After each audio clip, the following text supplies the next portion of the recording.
Méditation du 5 mars. Paul et n'aie pas peur. Pendant la nuit, le Seigneur dit à Paul en vision, n'aie pas peur. Paul, ne te tais pas, car moi je suis avec toi. Personne ne mettra la main sur toi pour te faire du mal, parce que j'ai un peuple nombreux dans cette ville. Acte 18, versets 9 et 10. En termes de changement de mode de vie, briser les paradigmes est le défi le plus important pour les êtres humains qui maintiennent généralement le statu quo de ce qu'ils ont appris. Si ce qu'on leur a appris fonctionne et s'ils se sentent à l'aise, pourquoi changer? Par ailleurs, en cas de tragédie, il devient nécessaire de changer. De nombreux éducateurs appellent cela crise et opportunité car une personne est poussée à prendre une décision malgré elle. Il n'y a d'autre voie que la mort ou la vie. Les disciples de Jésus s'étaient concentrés sur la prédication de l'évangile aux Juifs uniquement. Ils n'osaient pas franchir ses limites et s'y refusaient parce qu'ils avaient peur de vivre avec des non-juifs. Comme ils les considéraient comme des païens, l'évangile n'était donc pas pour eux. D'après eux, ils ne pouvaient pas les considérer comme des enfants de Dieu.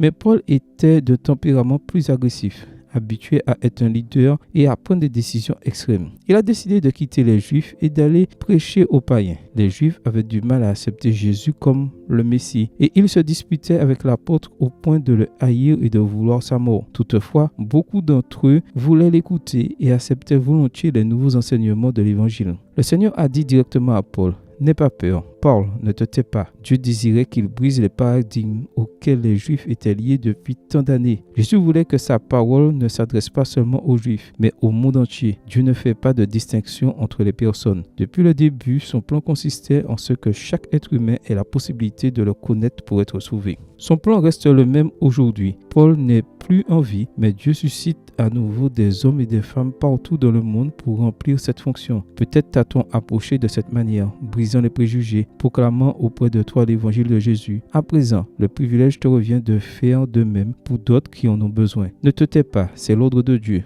Ne te soucie pas de la couleur de la langue, de la nationalité, de la croyance ou du genre, mais parle de l'amour de Dieu. Beaucoup ne savent pas que Jésus est mort pour eux et qu'il revient bientôt. C'est l'occasion car tout est par sa grâce. Amen. Bonne journée à vous et que le Seigneur vous bénisse.